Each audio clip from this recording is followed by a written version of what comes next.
Hello everyone, this is me Pratyush and welcome to our YouTube channel IQ classes.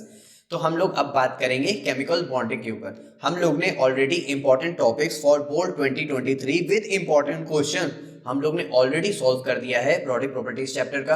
अगर अभी तक आप लोग ने नहीं देखा है तो ऊपर यूट्यूब पे टाइप करिए product properties important topic for board 2023 by IQ classes. तो आप लोग को इंपॉर्टेंट क्वेश्चंस भी मिलेंगे और इंपॉर्टेंट टॉपिक भी मिलेगा। अब हम लोग बात करेंगे केमिकल बॉन्डिंग के ऊपर, उसको भी हम लोग बहुत अच्छे से फटाक से 25 मिनट्स या विद इन 30 मिनट्स के अंदर फिनिश करेंगे। आप लोग के पेपर 20 मार्क्स से हैं और हम लोग पूरी कोशिश करेंगे कि आप लोग को सारे चैप्टर का revision with 2 model paper sample question paper आप लोग को सॉल्व करा के आप लोग को एकदम धारश नहीं, आप लोग को नहीं, आपके पेपर को एकदम धाराशायी कर दिया जाए। स्टार्ट करें फिर? चलिए स्टार्ट करते। तो चलिए स्टार्ट करते हैं इंपॉर्टेंट क्वेश्चन से। अच्छा, इसमें जो इंपॉर्टेंट क्वेश्चंस हम लोग डायरेक्ट क्यों स्टार्ट कर रहे हैं वो इसलिए, मैं आप लोग को इंपॉर्टेंट टॉपिक बता सकता हूं लेकिन इंपॉर्टेंट टॉपिक सिर्फ 3 ही हैं और वही 3 जो है हमारे क्वेश्चंस में अप्लाई होंगे। एक आयनिक बॉन्ड, दूसरा है कोवेलेंट बॉन्ड और थर्ड है हमारा कोऑर्डिनेट बॉन्ड। थर्ड हमारा क्या है? Coordinate bond. अच्छा, यहां पे अगर मैं आयनिक बॉन्ड की बात करूं तो आयनिक बॉन्ड जो हमारा बनता है वो हमारा बनता है मेटल और नॉन मेटल के बीच में। किसके बीच में बनता है? मेटल और नॉन मेटल के बीच में बनता है। कोवेलेंट बॉन्ड की बात करूं तो वो किसके बीच में बनता है? नॉन मेटल और नॉन मेटल के बीच में बनता है। तो ये जो हमारे 2 बॉन्ड हैं, सिर्फ हमको इतना ध्यान रखना है, आयनिक बॉन्ड उनके बीच में होगा, हमारे पास एक मेटल होगा एक नॉन मेटल होगा। कोवेलेंट बॉन्ड भी ऐसे ही होगा, हमारे पास एक नॉन मेटल होगा और एक नॉन मेटल होगा जिसके बीच में बॉन्ड बन रहा होगा। बॉन्ड का मतलब है दोनों को जोड़ के रखता है, आप लोग तो अच्छे से जानते हैं। खैर, यहां पे क्वेश्चन में कह रहा है an atom X has 287 electrons in its shell, it combining with Y 1 electron in its outer most shell. अच्छा, यहाँ पे कह रहा है X है मेरे पास जिसके आउटर मोस्ट शेल में 7 इलेक्ट्रॉन्स। 7 इलेक्ट्रॉन किसके में होते हैं? क्लोरीन के, क्योंकि यहाँ पे कितने नंबर ऑफ शेल्स है? 3 नंबर ऑफ शेल्स। तो इसको कैसे लिखेंगे? 2 8 7। ठीक, अब यहाँ पे कह रहा है Y है जिसके आउटर मोस्ट शेल में 1 इलेक्ट्रॉन है। Y, अब वो भी कितने नंबर ऑफ शेल्स का होगा? वो भी 3 नंबर ऑफ शेल्स का होगा। तो यानी हमारे पास क्या है? सोडियम। तो इसका 11 कैसे लिखेंगे? 2 8 1। इसके आउटर मोस्ट शेल में कितने इलेक्ट्रॉन्स हैं? 1 इलेक्ट्रॉन्स हैं। इसके बाद कह रहा है what type of bond between X and Y। अभी मैंने बताया था जो नॉन मेटल और मेटल के बीच में जो बॉन्ड बनता है वो हमारा क्या होता है? Ionic bond. आयनिक बॉन्ड मतलब कोवेलेंट, वो sorry electrovalent bond. Ionic bond का ही दूसरा नेम क्या है? Electrovalent bond. तो Na सोडियम, ये हमारा क्या है? मेटल। यानी हमारे पास जो हमारा Y है ये क्या है? मेटल है। और जो हमारे पास X है वो हमारे पास क्या है? क्लोरीन। यानी वो क्या है? हमारा नॉन मेटल। तो यानी हमको सिंपली पता चल गया हमारे पास X और Y के बीच में जो बॉन्ड बनने वाला है वो बॉन्ड कौन सा होगा? Ionic bond. सभी को अच्छे से समझ आया? अच्छा, अब इसमें कह रहा है राइट द फॉर्मूला। अच्छा, राइट द फॉर्मूला भी हम लोग लिख लेते हैं। फॉर्मूला हम लोग कैसे लिखेंगे? जैसे हमारे पास क्या है? Na अगर लूज करेगा तो 1 इलेक्ट्रॉन लूज करेगा तो उसके ऊपर प्लस चार्ज। क्लोरीन कितने इलेक्ट्रॉन गेन करेगा? 1 इलेक्ट्रॉन गेन करेगा। तो इनका क्रॉस मल्टीप्लिकेशन होगा जिससे बन जाएगा NaCl यानी सोडियम क्लोराइड। सभी को अच्छे से समझ आया? चलिए नेक्स्ट क्वेश्चन हम लोग देखते हैं। तो आयनिक बॉन्ड से की हेल्प से हम लोग ने कितने अच्छे से उस क्वेश्चन को सॉल्व किया।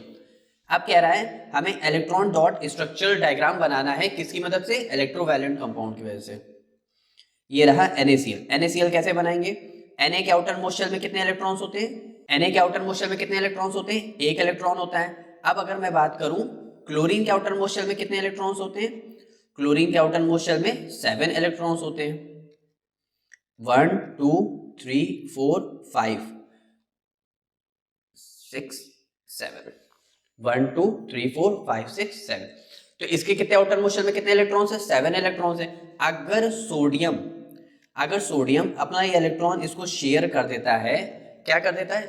ट्रांसफर कर देता है, क्योंकि सोडियम को क्या करना है, इलेक्ट्रॉन को लूज करना है, और क्लोरीन को क्या करना है, इलेक्ट्रॉन को गेन करना है। अभी तो हम लोग ने ऊपर देखा था। तो ये कैसे बन जाएगा, Na+, और ये क्लोरीन अगर इलेक्ट्रॉन गेन कर लेगा 1 2 3 4 5 6 7, और ये रहा सोडियम का एक इलेक्ट्रॉन, तो क्लोरीन के ऊपर कितना चार्ज आ जाएगा, माइनस का, तो इसीलिए बन जाता है NaCl। सभी को समझ आया। नेक्स्ट क्वेश्चन देखिए। नेक्स्ट हमारा कौन सा है, MgCl2 का। नेक्स्ट हमारा क्या है, MgCl2, यानी ये क्या है, मैग्नीशियम क्लोराइड। इसमें हम लोग देखते हैं इसको हम लोग कैसे बनाएंगे। जैसे हम लोग ने ले लिया यहाँ पे Mg और Cl। अच्छा, मैग्नीशियम के आउटर मोस्ट शेल में कितने इलेक्ट्रॉन्स होंगे, मैग्नीशियम क्या है, मैग्नीशियम 2a2, क्योंकि उसके पास 12 है, तो उसके आउटर मोस्ट शेल में 2 इलेक्ट्रॉन्स होंगे, 2 इलेक्ट्रॉन्स होंगे, तो ये रहा 1, ये रहा 2। क्लोरीन के कितने होंगे, अभी हम लोग ने देखा 7, तो 1 2 3 4 5 6, और ये रहा 7। लेकिन यहाँ पे कितने क्लोरीन है, 2 क्लोरीन है। यहाँ पे कितने क्लोरीन है, यहाँ पे 2 क्लोरीन है, तो हम लोग 2 क्लोरीन बनाएंगे। तो 2 क्लोरीन कैसे, 1 2 3 4 5 6, और ये रहा 7। अब मैग्नीशियम अपना एक एक इलेक्ट्रॉन ट्रांसफर करेगा, किसको, क्लोरीन को। कैसे ट्रांसफर करेगा, जैसे एक इलेक्ट्रॉन ये ट्रांसफर करेगा और एक इलेक्ट्रॉन ये ट्रांसफर करेगा। तो अपना एक एक इलेक्ट्रॉन किसको ट्रांसफर करेगा, क्लोरीन को। तो इससे ये क्या बन जाएगा, Mg2+, और क्लोरीन कितना आ गया, 2Cl-, क्योंकि क्लोरीन ने कितने इलेक्ट्रॉन्स गेन किए, 2 क्लोरीन ने एक एक इलेक्ट्रॉन गेन किया, इसीलिए 2Cl-। अब ये क्रॉस मल्टीप्लिकेशन होता है, तो क्या बन जाता है, MgCl2, उसका चार्ज मैग्नीशियम के पास, मैग्नीशियम का चार्ज उसके पास, लेकिन हमें प्लस और माइनस से यहाँ पे मतलब नहीं रहता। इतना ध्यान रखिए, हमें सिर्फ कैंची चलानी है, हमें कैंची चलानी, कैंची चला के क्या होगा, 1 उधर आ जाएगा, 2 इधर आ जाएगा, जिसकी वजह से MgCl2 फॉर्म करेगा। सभी को समझ आया। और इनके बीच में जो बॉन्ड बन रहा है वो क्या बन रहा है, क्योंकि एक लूज कर रहा है दूसरा गेन कर रहा है, और जो लूज और गेन कर रहा है तो उसके बीच में कौन सा बॉन्ड बनता है, आयनिक बॉन्ड या फिर इलेक्ट्रोवैलेंट बॉन्ड। नेक्स्ट क्या कह रहा है, थर्ड हम लोग को दिया है कैल्शियम ऑक्साइड। हम लोग को अपनी प्रैक्टिस बहुत मजबूत रखनी है, जिससे पेपर का कोई भी क्वेश्चन आ जाए और हम उसको सॉल्व कर ले जाए। देखिए मेरी बात ध्यान रखिएगा, शिकारी आएगा दाना डालेगा, लेकिन हमें फंसना नहीं है। ये रहा कैल्शियम और ये रहा ऑक्सीजन। कैल्शियम के वैलेंस शेल में कितने इलेक्ट्रॉन्स होते हैं, 2 इलेक्ट्रॉन्स होते हैं। ऑक्सीजन के 1 2 3 4 5 6। तो ऑक्सीजन के आउटर मोस्ट शेल में कितने इलेक्ट्रॉन्स होते हैं, 6 इलेक्ट्रॉन्स होते हैं। एक बार मैं आप लोग को लिख के भी दिखा देता हूं। जैसे कैल्शियम होता है 20, तो ये क्या होगा 2 8 8 2। ऑक्सीजन क्या होगा 2,6। तो ये 2 गेन करेगा, ये 2 लूज करेगा, तो इनके बीच में जो बॉन्ड बनेगा वो बॉन्ड कौन सा होगा, आयनिक बॉन्ड। तो इलेक्ट्रॉन ट्रांसफर कैसे होंगे, एक इलेक्ट्रॉन यहाँ पे एक इलेक्ट्रॉन यहाँ पे, तो ये क्या हो जाएगा Ca2+, और यहाँ पे क्या हो जाएगा O2-। तो वैलेंसीज की क्या होगी, कैंची चलेगी, कैंची चलेगी तो CaO बन जाएगा। सभी को अच्छे से समझ आया कि हम लोग ने किस तरह से इसको सॉल्व किया। नेक्स्ट क्वेश्चन देखें। अब की बार कह रहा है draw electron diagram and structure, यानी अब की बार हमें उसका इलेक्ट्रॉन डायग्राम और स्ट्रक्चर भी बनाना है। यानी हम इसको सिंपली कह सकते हैं हमें इसका इलेक्ट्रॉन डॉट स्ट्रक्चर बनाना है। कैसे, अच्छा सभी को पता है कि सभी एलिमेंट्स के आउटर मोस्ट शेल में कितने इलेक्ट्रॉन्स होने चाहिए, 8 इलेक्ट्रॉन्स होने चाहिए, हाइड्रोजन को छोड़ के। नाइट्रोजन, यहाँ पे कह रहा है नाइट्रोजन मॉलिक्यूल, जब नाइट्रोजन मॉलिक्यूल की बात करते हैं तो वो होता है N2। अच्छा, ये रहा एक N, ये रहा एक N। नाइट्रोजन के आउटर मोस्ट शेल में कितने इलेक्ट्रॉन्स होते हैं, नाइट्रोजन के आउटर मोस्ट शेल में 5 इलेक्ट्रॉन्स होते हैं। कैसे, 1 2 3 4 5। यहाँ पे क्या होगा 1 2 3 4 5, ये हो गए। अब हमें इसका बनाना है, इसको शेयर कराना है, क्योंकि ये दोनों अलग है, हमें इसका मॉलिक्यूल बनाना है।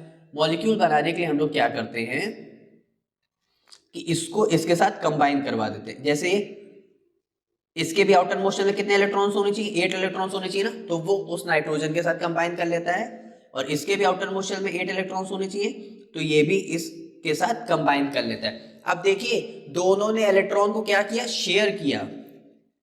दोनों ने इलेक्ट्रॉन को क्या किया, शेयर किया, लूज नहीं किया किसी ने। उसने उसको इलेक्ट्रॉन के साथ शेयर किया, उसने उसके इलेक्ट्रॉन के साथ शेयर किया। और जब शेयरिंग ऑफ इलेक्ट्रॉन होती है तो वो क्या कहलाते हैं, नॉन मेटल। और नॉन मेटल के बीच में जो बॉन्ड बनता है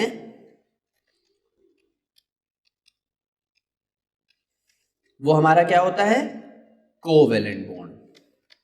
वो हमारा क्या होता है, कोवेलेंट बॉन्ड। अब इसके बाद देखते हैं, हमको दे रहा है मैग्नीशियम क्लोराइड। अभी हम लोग ने ऊपर मैग्नीशियम क्लोराइड का स्ट्रक्चर देखा था, मैं आपको फिर से दिखा देता हूं एक बार। ये देखिए मैग्नीशियम क्लोराइड का हम लोग ने स्ट्रक्चर देखा था। यहाँ पे क्या हो रहा था, चार्ज का ट्रांसफर हो रहा था, एक उसको दे रहा था और एक क्लोरीन को इसने दिया, यानी दोनों क्लोरीन को एक एक मैग्नीशियम ने अपने एक एक इलेक्ट्रॉन दे दिए और मैग्नीशियम क्लोराइड बन गया। अब यहाँ पे एक इसने लूज किया तो प्लस चार्ज, इन्होंने गेन किया तो इसके ऊपर माइनस चार्ज। अब ये लूज और गेन यानी मेटल और नॉन मेटल के बीच में, तो मेटल और नॉन मेटल के बीच में कौन सा बॉन्ड बनता है, आयनिक बॉन्ड बनता है। नेक्स्ट देखते हैं हम लोग, यहाँ पे कह रहा है मीथेन। अच्छा पहले मैं मीथेन का नेम लिख देता हूँ कि मीथेन होता क्या है। मीथेन हमारा होता है CH4। मीथेन हमारा क्या होता है, CH4। अच्छा जैसे हमारे पास ये कार्बन है, एक H ये रहा, एक H ये रहा, एक H ये और एक H ये। अच्छा कार्बन के आउटर मोस्ट शेल में कितने इलेक्ट्रॉन्स होते हैं, 4 इलेक्ट्रॉन्स होते हैं। कार्बन के आउटर मोस्ट शेल में कितने इलेक्ट्रॉन्स होते हैं, 4 इलेक्ट्रॉन्स होते हैं। 4 इलेक्ट्रॉन्स होने के लिए 1 2 3 एंड 4। हाइड्रोजन के पास कितने होते हैं, एक ही एक होता है, 1 1 1 एंड दिस वन। क्लियर। अच्छा अब हमको ये देखना है कि कार्बन के आउटर मोस्ट शेल में होने कितने चाहिए थे, 8 इलेक्ट्रॉन्स हैं, कितने 4 इलेक्ट्रॉन्स। तो ये हाइड्रोजन के साथ कंबाइन कर लेगा। हाइड्रोजन के साथ अगर कंबाइन करेगा तो कुछ इस तरह वो हाइड्रोजन के साथ कंबाइन हो जाएगा। अच्छा अब हाइड्रोजन, कार्बन ने तो अपनी वैलेंसी फुलफिल कर लिया, लेकिन अभी हाइड्रोजन ने किया है क्या, हाइड्रोजन किस में शो करता है, डुप्लेट फॉर्म में शो करता है। तो इसीलिए हाइड्रोजन कार्बन के साथ अपने इलेक्ट्रॉन्स को कम शेयर कर लेगा, इस तरह और इस तरह। अब यहां पे शेयरिंग ऑफ इलेक्ट्रॉन हुआ, और शेयरिंग ऑफ इलेक्ट्रॉन किसके किसके बीच में होता है, नॉन मेटल और नॉन मेटल के बीच में होता है। और नॉन मेटल के बीच में कौन सा बॉन्ड बनता है, कोवेलेंट बॉन्ड। अब तो आप जाने गए होंगे। और ये रहा इसका electron dot structure. Next question हम लोग देखते हैं। अच्छा इसमें कह रहा है state the type of bonding in which the following molecules. इनके बीच में बॉन्डिंग कौन कौन सी हो रही है। चलिए ये भी हम लोग बहुत जल्दी अच्छा आसानी से देख लेंगे। इसमें कह रहा है वाटर। वाटर क्या होता है, H2O। ऑक्सीजन भी हमारा नॉन मेटल होता है, हाइड्रोजन भी हमारा नॉन मेटल होता है, क्योंकि इसका स्ट्रक्चर कैसे बनता है, ये रहा और ये। और इसके पास क्या होते हैं, 2 लोन पेयर्स होते हैं। तो इन्होंने क्या किया, इलेक्ट्रॉन्स को शेयर किया। शेयर करने पे इसके बीच में कौन सा बॉन्ड बनेगा, कोवेलेंट बॉन्ड। अच्छा अब कैल्शियम ऑक्साइड, अभी हम लोग ने ऊपर देखा था इसका स्ट्रक्चर कैल्शियम ऑक्साइड का। ये देखिए कैल्शियम अपने दोनों इलेक्ट्रॉन ट्रांसफर कर रहा था ऑक्सीजन को, और ट्रांसफर करने से एक के पास आ रहा था प्लस चार्ज, एक के पास आ रहा था माइनस चार्ज। तो प्लस और माइनस यानी मेटल और नॉन मेटल। मेटल और नॉन मेटल के बीच में कौन सा बॉन्ड बनता है, आयनिक बॉन्ड। सभी को समझ आया। यानी हमारे पास जो इस क्वेश्चन का आंसर सिंपली हम लोग को मिल गया, क्या मिल गया, आयनिक बॉन्ड। अब हाइड्रोक्सिल आयन, देखिए जब वाटर अपने आप को लूज करता है तो H प्लस और प्लस OH माइनस के फॉर्म में रिलीज होता है। तो ये जो OH माइनस होता है ना, हम लोग इसको बोलते हैं हाइड्रोक्सिल आयन। इसको हम लोग बोलते हैं हाइड्रोक्सिल आयन बोलते हैं। अब हाइड्रोक्सिल आयन यानी ऑक्सीजन और हाइड्रोजन दोनों ही इलेक्ट्रॉन नॉन मेटल है, तो इनके बीच में भी कौन सा बॉन्ड बनेगा, इनके बीच में भी बनेगा कोवेलेंट बॉन्ड। इनके बीच में भी कौन सा बॉन्ड बनेगा, कोवेलेंट बॉन्ड बनेगा। अच्छा मीथेन, कार्बन और हाइड्रोजन के बीच में बॉन्ड है, क्योंकि उसका स्ट्रक्चर अभी हमने दिखाया था ना आपको। ये देखिए ये क्या है, CH4, यानी दोनों इलेक्ट्रॉन शेयर कर रहे हैं, और शेयर करेंगे तो इनके बीच में कौन सा बॉन्ड बन रहा है, कोवेलेंट बॉन्ड। यानी मीथेन में भी कौन सा बॉन्ड बन रहा है, कोवेलेंट बॉन्ड। अब अमोनियम आयन, अच्छा अमोनियम आयन हमारा होता है क्या है, अमोनियम आयन होता है NH4 प्लस। NH4 प्लस ये हमारा क्या होता है, अमोनियम आयन। नाइट्रोजन हमारा क्या है, नॉन मेटल। नाइट्रोजन हमारा क्या है, नॉन मेटल। हाइड्रोजन हमारा क्या है, नॉन मेटल, तो इनके बीच में जो बन रहा है बॉन्ड वो कौन सा बॉन्ड बनेगा फिर, कोवेलेंट बॉन्ड। तो इसीलिए यहाँ पे क्या हो जाएगा, कोवेलेंट बॉन्ड। अच्छा, लेकिन नाइट्रोजन, आपको मैं इसका स्ट्रक्चर बना के दिखाता हूं। जैसे नाइट्रोजन, ये हाइड्रोजन, ये हाइड्रोजन, ये हाइड्रोजन, और ये रहा ये हाइड्रोजन। अब नाइट्रोजन के आउटर मोशन में कितने इलेक्ट्रॉन्स होते हैं, 5 इलेक्ट्रॉन्स होते हैं। तो 5 बना देते हैं, 1 2 3 4 5। हाइड्रोजन के पास एक एक, हाइड्रोजन के पास एक एक होता है। अब यहाँ पे होता क्या है, नाइट्रोजन अपने आप की वैलेंसी कंप्लीट करने के लिए वो इनके साथ कंबाइन कर लेगा, कंबाइन कर लेगा। तो इसके इलेक्ट्रॉन्स कैसे कंप्लीट होंगे, यहाँ पे हो गए 2 3 4 5 6 7 8। अब नाइट्रोजन तो कंप्लीट हो गया, नाइट्रोजन स्टेबल हो गया, तो वो हाइड्रोजन ऊपर वाले बचे हुए इस हाइड्रोजन के साथ वो कंबाइन क्यों करेगा, इसीलिए वो अपने इलेक्ट्रॉन्स को इस एरो के थ्रू शेयर करता है। मैं यहाँ पे एक बार फिर से बना देता हूँ, इस एरो के थ्रू वो हाइड्रोजन के साथ अपना लोन पेयर शेयर करता है, और ये शो करता है, इस बॉन्ड को हम लोग बोलते हैं कोऑर्डिनेट बॉन्ड। कौन सा बॉन्ड, कोऑर्डिनेट बॉन्ड। इस बॉन्ड को हम लोग क्या बोलते हैं, कोऑर्डिनेट बॉन्ड। ये लोन पेयर अपने इलेक्ट्रॉन्स को क्या करता है, दिखाता है कि अपने इलेक्ट्रॉन्स को ये शेयर कर रहा है किसके साथ, हाइड्रोजन के साथ। तो ये नाइट्रोजन के पास भी है और ये हाइड्रोजन को ये शेयर भी कर रहा है। तो ये हमारा कौन सा बॉन्ड कहलाता है, कोवेलेंट बॉन्ड। तो यानी यहाँ पे कौन सा बॉन्ड हो गया, कोवेलेंट बॉन्ड भी हो गया और कोऑर्डिनेट बॉन्ड भी हो गया। अच्छा, अमोनियम क्लोराइड यानी NH4+Cl, इसको हम लोग बोलते हैं अमोनियम क्लोराइड। इसको हम लोग क्या बोलते हैं, अमोनियम क्लोराइड। अच्छा, अब अमोनियम क्लोराइड यहाँ पे जो शो कर रहा है, एक प्लस है एक माइनस है, एक प्लस चार्ज वाला एक माइनस चार्ज वाला, एक प्लस चार्ज वाला एक minus, plus metal minus non metal. यानी यहाँ पे क्या हो रहा है, जो इनके बीच में बॉन्ड बनेगा क्या बनेगा, यहाँ पे ये बनेगा आयनिक बॉन्ड। चलिए हम लोग नेक्स्ट क्वेश्चन देखें। अच्छा, अब ये नेक्स्ट क्वेश्चन में कह रहा है, in a covalent compound the bond, in a covalent compound the bond formed due to. Covalent compound में क्या हो रहा था, अभी मैं इतनी देर से कह रहा था शेयरिंग ऑफ इलेक्ट्रॉन, यानी यहां पे इसका आंसर क्या हो जाएगा, शेयरिंग। अच्छा, electrovalent bond have a high boiling point. Electrovalent bond कौन से होते हैं, हमारे आयनिक बॉन्ड होते हैं। आयनिक बॉन्ड कौन से होते हैं, जो कि मेटल और नॉन मेटल के बीच में जो बॉन्ड बनता है उनको हम लोग बोलते हैं आयनिक बॉन्ड। तो ये जो नॉन मेटल मेटल के बीच में जो बॉन्ड बनता है ये स्ट्रॉन्ग बॉन्ड होता है। स्ट्रॉन्ग बॉन्ड होने की वजह से इनका बॉइलिंग पॉइंट जो होता है वो क्या होता है, हाई होता है। अच्छा, a molecule contain triple bond, a molecule contain triple bond, यानी जो हमारे पास एक मॉलिक्यूल है उनके बीच में जो बॉन्ड बन रहा है ट्रिपल बन रहा है। हाइड्रोजन H2, यानी यहाँ पे H और H एक बॉन्ड बना नहीं। अमोनिया देखें, अमोनिया क्या होता है, NH3, यहाँ पे क्या होगा, एक बॉन्ड, दो बॉन्ड, तीन बॉन्ड। लेकिन यहाँ पे नाइट्रोजन और हाइड्रोजन के बीच में जो बॉन्ड बन रहा है वो एक ही बॉन्ड है, इसीलिए मैं इसको ट्रिपल बॉन्ड में कंसीडर नहीं करूंगा।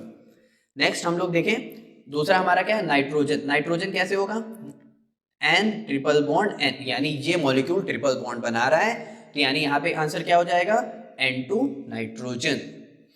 अब यहाँ पे कह रहा है, bye drawing electron dot diagram show that the lone pair the leading formation of ammonium ion from ammonia gas and hydrogen ion. अच्छा, यहाँ पे कह रहा है जो मेरे पास एक अमोनिया है और एक हाइड्रोजन आयन है मेरे पास, ये देखिए क्वेश्चन में कह रहा है ना, from ammonia gas and hydrogen है। ये जो NH3 है ये हमारा गैस के फॉर्म में प्रेजेंट है और एक H+ है, तो ये कंबाइन करता है। मैंने आपको स्ट्रक्चर बना के दिखाया था, ये रहा इसका अमोनियम का स्ट्रक्चर, अमोनियम आयन का स्ट्रक्चर। तो इसने क्या किया, एक हाइड्रोजन ये गेन कर लिया, हाइड्रोजन जाके अमोनिया के साथ जुड़ता है और बनाता है NH4+, जो कि ये स्ट्रक्चर वो फॉर्म करता है। इसके बाद क्वेश्चन क्या कह रहा है, कह रहा है hydrogen chloride termed as polar covalent compound. Polar covalent compound का मतलब है, यानी यहाँ पे जो हाइड्रोजन क्लोराइड यानी जो HCl है, इसके बीच में जो बॉन्ड बन रहा है वो कौन सा बन रहा है, कोवेलेंट बॉन्ड बन रहा है। अच्छा, कोवेलेंट बॉन्ड कैसे बन रहा है, कोवेलेंट कंपाउंड कैसे बन रहा है, ये हाइड्रोजन है, ये क्या करेगा, ये भी डुप्लेट फॉर्म में होना चाहिए, यानी एक इलेक्ट्रॉन को गेन करना चाहेगा। क्लोरीन भी, इसके एटॉम मोशन में कितने इलेक्ट्रॉन्स होते हैं, 7 इलेक्ट्रॉन्स होते हैं, यानी क्लोरीन भी एक इलेक्ट्रॉन को गेन करना चाहेगा। तो गेन करने पे ये जो एक दूसरे से ये जो इलेक्ट्रॉन की शेयरिंग करते हैं इस तरह और इस तरह, यहाँ से ये क्या होगा, इलेक्ट्रॉन की शेयरिंग होगी किस तरह, क्लोरीन हाइड्रोजन अपने इलेक्ट्रॉन्स को दोनों कंबाइन करेगा और क्लोरीन भी इसके साथ ऐसे कंबाइन करेगा, क्योंकि क्लोरीन के आउटर मोशन में कितने इलेक्ट्रॉन्स होते हैं, 7, तो वो हाइड्रोजन के साथ अपने इलेक्ट्रॉन्स को कंबाइन करके 8 इलेक्ट्रॉन्स फॉर्म कर लेगा। तो जिसकी मदद से क्या हो जाएगा, एक नॉन मेटल और नॉन मेटल हो जाएगा, यानी यहाँ पे जो बॉन्ड बनेगा वो हमारा क्या बनेगा, कोवेलेंट बॉन्ड बनेगा, क्योंकि जो बॉन्ड बन रहा है वो किसके किसके बीच में बन रहा है, नॉन मेटल और नॉन मेटल। तो हमने सिर्फ नॉन मेटल और मेटल को ध्यान रखते हुए हम लोग ने पूरा केमिकल बॉन्डिंग को एकदम बहुत तगड़े से फिनिश किया है। अब हम लोग जो सॉल्व करेंगे, अब हम लोग जो चैप्टर सॉल्व करेंगे वो हम लोग सॉल्व करेंगे, थोड़ा सा वो टिपिकल टॉपिक है एनालिटिकल केमिस्ट्री। वो बच्चों को नहीं समझ आता है कि उसमें कैसे कौन सा कलर शो करेगा और क्या कहते हैं कौन सा कंपाउंड प्रेसिपिटेट बनाएगा, कौन सा सॉल्युबल है। तो मैं आप लोग को पहले एक शॉर्ट नोट में मैं आप लोग को लिख के दे दूंगा कि ये कंपाउंड कलर शो करेगा और ये नहीं शो करेगा। मैं कुछ कंपाउंड की ट्रिक भी बताऊंगा कि इनके कलर्स को कैसे याद किया जाए। फिर हम लोग अब मूव करेंगे एनालिटिकल केमिस्ट्री पे। तो आई होप आप लोग की प्रिपरेशन बहुत अच्छे से चल रही है। एक एक वीडियो को एकदम ध्यान से देखिए, कॉपी पेन लेके बैठिए और इन क्वेश्चंस को खुद से भी एक बार सॉल्व करने की कोशिश करिए। मैं डैम श्योर देता हूं अगर आप लोग ने इन 10 चैप्टर्स 12 चैप्टर जो भी हैं, अगर आप लोग ने इनको अच्छे से सॉल्व कर लिया है, अगर जो मैं करवाऊंगा अगर आप इनको सॉल्व कर लेते हैं तो आप लोग डैम श्योर 80 में से अप्रॉक्स 76 से 77 के अबव तो आने ही आने, क्योंकि मैं आप लोग को 2 मॉडल सैंपल पेपर भी लगवाऊंगा। तो फिर मिलते हैं फिर नेक्स्ट वीडियो में एनालिटिकल केमिस्ट्री के साथ। तो अभी तक मैंने आप लोग को जितना भी कुछ पढ़ाया है या फिर जितना भी कुछ मैंने आप लोग को बताया है, चाहे इंपॉर्टेंट क्वेश्चंस हो या इंपॉर्टेंट टॉपिक्स हो क्लास 10 आईसी से रिलेटेड, तो मैं आप लोग को दिखा देता हूं कि ये सब के आपको सॉल्यूशन भी कैसे आप लोग को प्राप्त हो सकते हैं।